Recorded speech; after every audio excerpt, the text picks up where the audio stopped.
सुनते ही, राम का ध्यान करते ही प्रेम में डूब जाते हैं, और इतने प्रेम में डूबते हैं कि उनका ध्यान लग जाता है, आनंद में मगन होकर चुप हो जाते, मौन हो जाते हैं, अंदर आनंद आ रहा है, राम का ध्यान चल रहा है।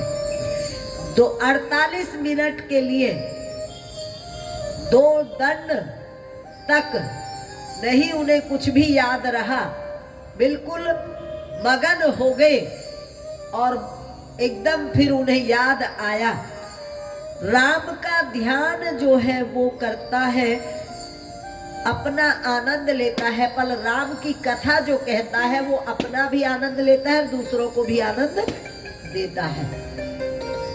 भगवान शिव को याद आया कि अभी मैं मेरा आनंद ले रहा हूँ, मुझे मेरे आनंद के अलावा मुझे औरों को भी आनंद देना है। तो वो बाहर आए ध्यान से और शिव को, पार्वती को कहने लगे हे पार्वती, तूने जो सवाल किया है, तूने जो कथा पूछी है, तूने इस संसार पर बहुत बड़ा उपकार कर दिया है, तू धन्य है, क्योंकि तूने राम की कथा पूछी है मुझसे। मैं जो ये राम कथा कहूंगा, और ये कथा एक गंगा तो लाए थे भगीरथ, जो गोमुख से निकलकर कल वहाँ गंगा सागर तक पहुंची थी, और जगह जगह पर लोगों का उद्धार करती है। और ये राम कथा की गंगा जो तेरे द्वारा इस संसार में बहेगी, वो गंगा तो फिक्स है, पर ये गंगा, वो गंगा मिर्जापुर में नहीं आ सकती, पर ये गंगा मिर्जापुर में भी आके बह रही है। जय हो। ये गंगा हर जगह जा सकती है। शिव कहते हैं कि ये गंगा जो तू ला रही है, सकल लोक जग पावनी गंगा, पूछे रघुपति कथा प्रसंगा। हे पार्वती, तूने रघुवर की कथा प्रसंग को पूछा है, ये सारे संसार को पवित्र करने वाली गंगा तूने बहा दी है, और तुम्हारा जो प्रभु के चरणों में प्रेम है, तूने मुझे प्रसन्न कर दिया है। अब मुझे पता है कि पार्वती तुम्हारे मन में राम के प्रति कोई संदेह नहीं है, जो पिछले जन्म में था, आज कोई संदेह नहीं है, इसलिए मैं तुम्हें वो कथा उतने ही भाव से सुनाऊंगा जिस कथा को सुनकर जीवन का कल्याण होता है।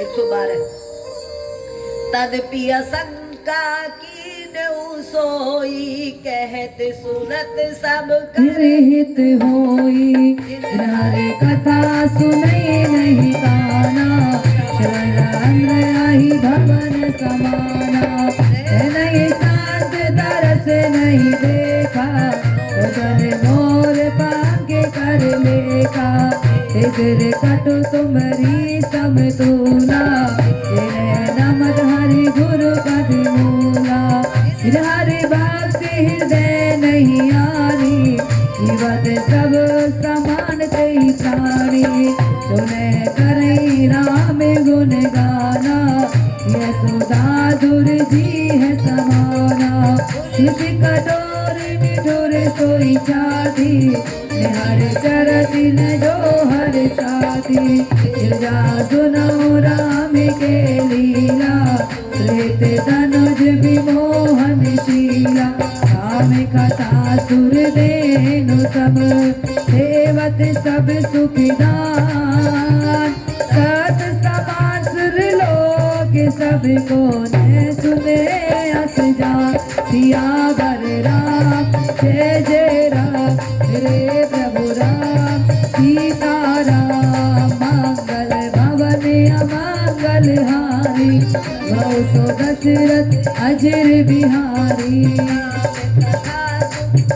करतारी संत बिहग उड़ाव निहारी, राम कथा कलि बेटा बेकुटारी, सादर सुनो गिरिराज कुमारी, राम नाम गुण चरित सुहाए, जन्म कर्म अगणित शतु गाए, जता आनंद राम भगवाना, कथा कथा कीर्ति गुण नाना, तत विजता श्रुत जसि मति मोरी, कहो दे की प्रति अति तोरी, उमा प्रसन्न सुहाई सुखद शांत सहमत मोहि भाई एक बात नहीं मोहि सुहानी यद्यपि मोह बस के हो भवानी तुम जो कहा राम को आना देश ते गाव धरे मुन जाना कहीं सुने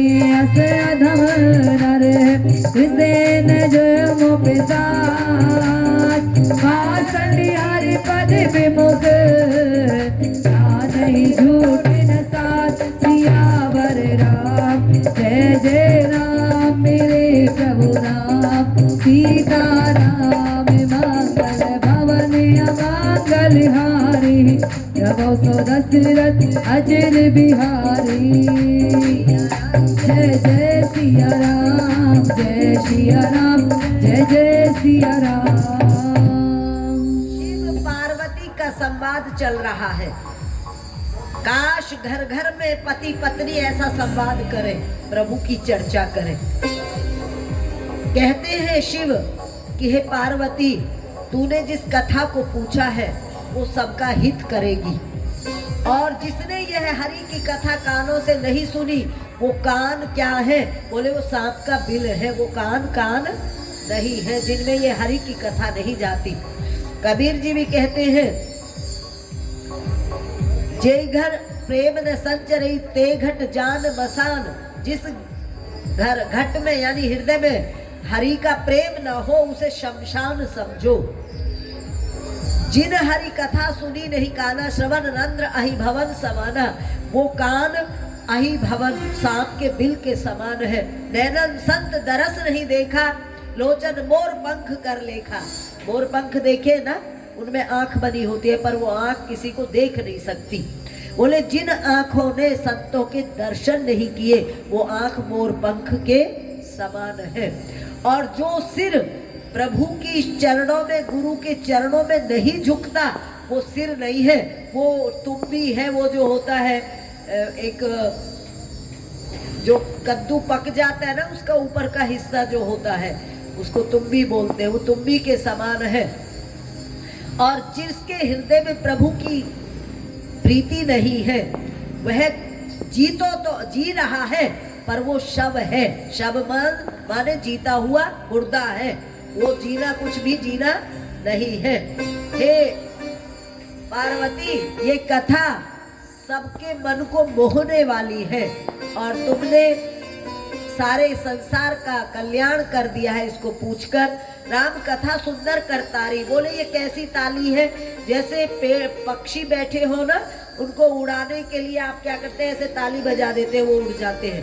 बोले ये जो राम कथा है ये उस ताली के समान है जो हमारे मन के ऊपर संशय है, हर प्रकार के संशय है, और जो झूठ को सत्य माने बैठे, संसार का झूठ हमें सत्य लगता है, उस सबको ये उड़ाने वाली ताली के समान है राम कथा जो तुम मुझसे पूछ रहे हो।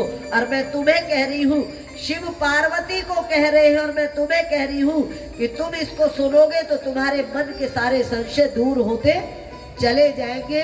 वो लाभ जो शिव पार्वती को दे रहे हैं वो लाभ आज तुम्हें ब्रह्मानंद आश्रम में बैठकर मिल रहा है। अब शिव जी बताते हैं, पार्वती ने बहुत सारे सवाल कर लिए हैं। तो पहला सवाल तो यही है कि भगवान को धरती पे क्यों आना पड़ता है, भगवान को क्यों राम के रूप में दशरथ के यहाँ जन्म लेना पड़ा। तो शिव बताते हैं उसके 5 कारण हैं। एक कारण तो है कि हरिलोक में, बैकुंठ में एक बार सनकादिक ऋषि जाते हैं, 5 साल की उम्र होती है उनकी, वो हमेशा ऐसे ही रहते हैं। जब वो जाते हैं, 4 भाई हैं वो, और वो उस गेट पर जय विजय नाम के 2 द्वारपाल हैं, वो उसे एंट्री नहीं देते, तो उनको क्रोध आ जाता है और वो उसको वो श्राप दे देते हैं कि जाओ तुम असुर बनो, राक्षस बनो। तो वही दोनों फिर राक्षस का रूप लेते हैं, वो रावण और विभीषण बनते हैं। ये पहला कारण है। तो वहां पर भगवान के पास वो जाके माफी मांगते हैं कि हमें ये श्राप मिला है। तो भगवान कहते हैं मैं अवतार लूंगा और मैं तुम्हारा उद्धार करूंगा। उनको ये वरदान भी साथ में मिल जाता है। दूसरा कारण है वृंदा नाम की एक बहन जो बहुत पतिव्रता है, उसका पति जलंधर राक्षसों का राजा, जिसको देवता लोग हरा ही नहीं पा रहे थे, तो उन्होंने भगवान विष्णु की शरण में गए। भगवान विष्णु ने छल से उसको मरवा दिया। और ये बात जब वृंदा को पता लगी तो वृंदा ने भगवान विष्णु को श्राप दे दिया कि जिस प्रकार मैं आज अपने पति के लिए तड़प रही हूँ, मेरा पति आपको आपकी पत्नी के लिए तड़पाएगा। तो वो राक्षस रावण बनकर सीता को चोरी कर ले गया, जो राम सीता के लिए तड़पे हैं। ये दूसरा कारण है।